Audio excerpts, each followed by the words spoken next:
Hey guys, this is God of Politics, and welcome back to a brand new video. But before we get started with this video, please like this video and subscribe to the channel. Also join the Discord that is linked down in the description. But in this video, I am analyzing a new model that has just come out a couple days ago, and that is FiveThirtyEight's model. Now this is a highly anticipated model that a lot of people in the election community were waiting for, as of course FiveThirtyEight is run by Nate Silver. Nate Silver, also associated with ABC. Got the 2012 prediction exactly right, got all the states right. In 2016, he gave Trump the best chances out of any of the major predictors for the election. He gave Trump a 29% chance of victory to Hillary's 71% chance, and Trump ended up getting those 29% chances. And now he has released his model for 2020. And so it obviously says here Biden is favored to win. When this model was released, it did actually show Biden with the same chances of winning that Hillary Clinton had. Those chances have now gone up to 72% chance of winning, but it basically analyzes a lot of, maps that could actually happen and a lot of scenarios that could actually happen. It shows a lot of them here. Some of them look very unrealistic, and they are very unrealistic, but, some of them around the middle here is probably what's more likely overall. It shows that Biden is favored right now, but there is a lot of uncertainty, due to how the economy is going to go in the future, how the coronavirus is going to go to the future, how is that going to affect the election. And, as we get closer to the election and there's less undecided voters in polls, as, the economy and the coronavirus shapes up to what it's actually going to be, he will have a better idea of who's going to win. But, even with all the big leads that Joe Biden has in the polls right now, he does still give Donald Trump a 29% chance and keeps telling people, don't count Trump out.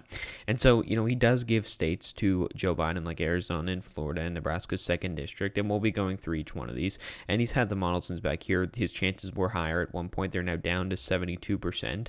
And we're just going to be analyzing it and, putting it onto the map, on the map over here. So, you've got states like Nebraska's 3rd district, obviously, that'll go by a safe margin here. The popular vote has them winning by a safe margin. So Nebraska's 3rd, as well as, Nebraska at large, and Nebraska's 1st district is also going to go by a safe margin. And all of these areas here, up to around, maybe even Missouri. So if we go to around Missouri, it does have them still winning by 10%. So if we go, here we have Wyoming, West Virginia, Idaho, Oklahoma, all of these states, are going to be going by safe margins here.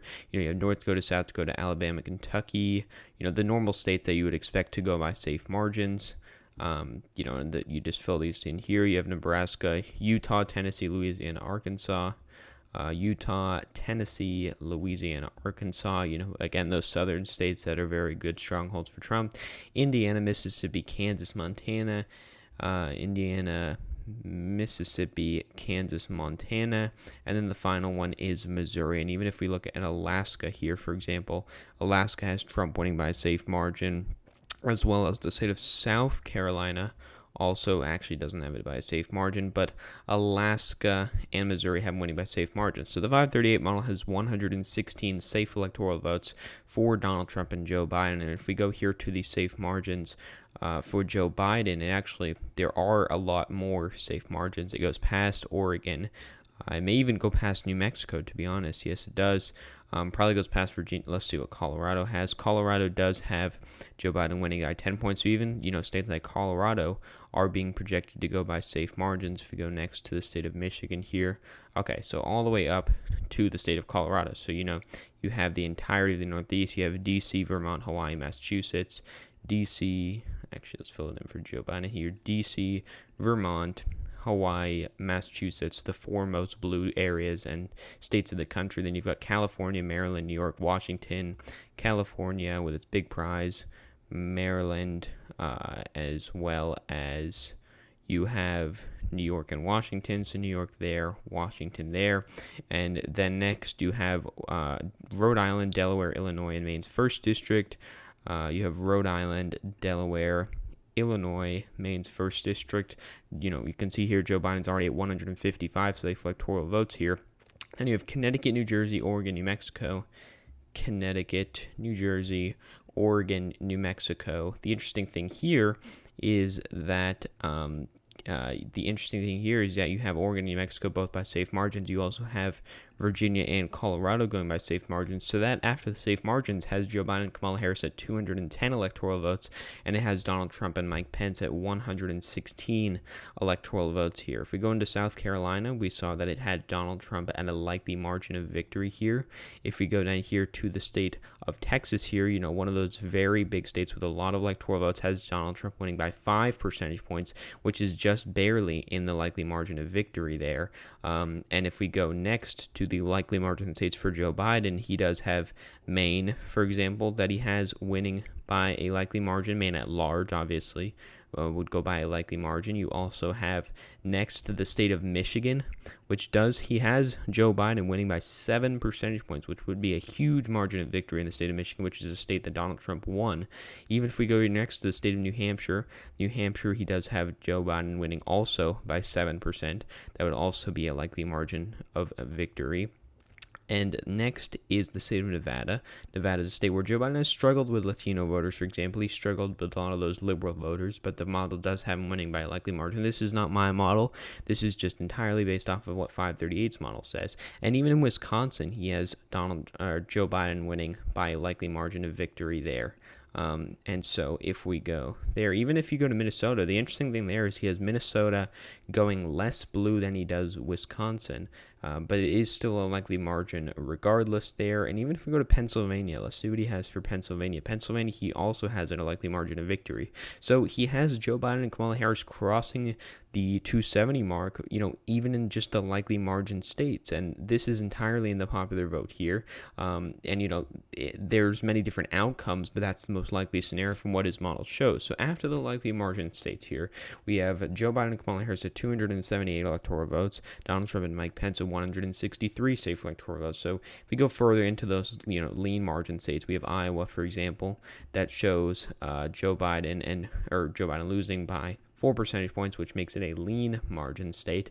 The next state here after Iowa is Maine's 2nd district, which he does have Donald Trump winning by 4 percentage points. That would also be a lean margin there. So he is getting, some of the areas that he won comfortably in 2016. They are closer, but he's still winning them regardless. He's winning Ohio by 1 point, which should actually be a tilt margin. We'll get into that after.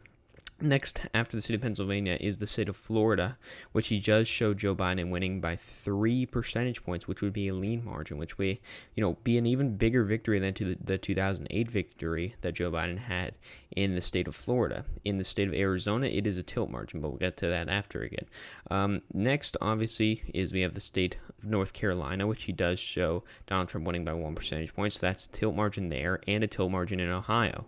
And so first, if we just take these away here, after the lean margin states, Joe Biden and Kamala Harris are at 307 electoral votes.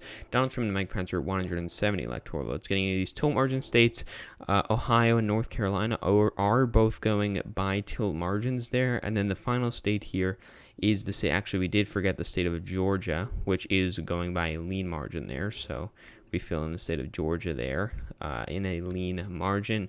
And then the final state here that we have in Joe Biden's column, or the final state, we do have Arizona going by tilt margin to Joe Biden and Kamala Harris. And then the last district we have, not a state, but a district in Nebraska, is Joe Biden, who is projected to win Nebraska's 2nd district by 1 percentage point, which would be a tilt margin. So looking at the overall map here, it does show Joe Biden and Kamala Harris winning 319 electoral votes to Donald Trump and Mike Pence 219 electoral votes. Now, this is my map currently for the election prediction. I don't believe that Joe Biden is going to win Michigan by a likely margin. I don't believe he'll win Wisconsin by a likely margin. I don't believe he'll win Pennsylvania by a likely margin. I also don't believe he'll win Florida by a lean margin. But I do believe that this will be the result in terms of the number of electoral votes for each candidate.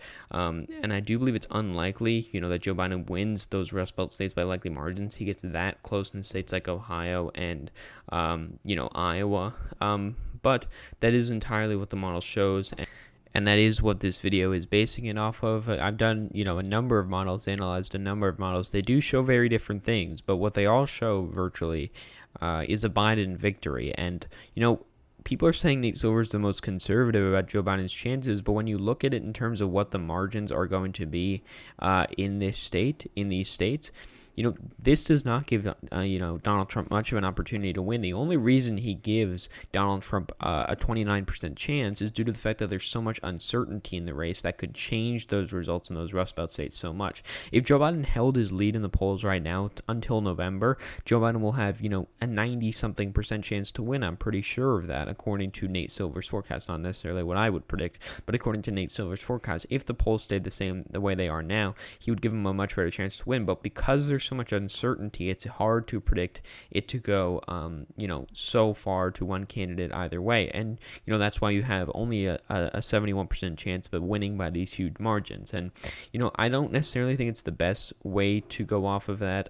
He doesn't even show a map in his forecast, which is kind of weird. But I still thought it was good to analyze this because it is a very, famous map in terms of people analyzing it, in terms of, historically he's been accurate in 2012, for example. In 2016, he was quite accurate. But yeah, so thank you all for watching this video. Please like this video and subscribe to the channel. Also join the Discord that is linked down in the description. So thank you all for watching this video, guys, and I will see you guys later.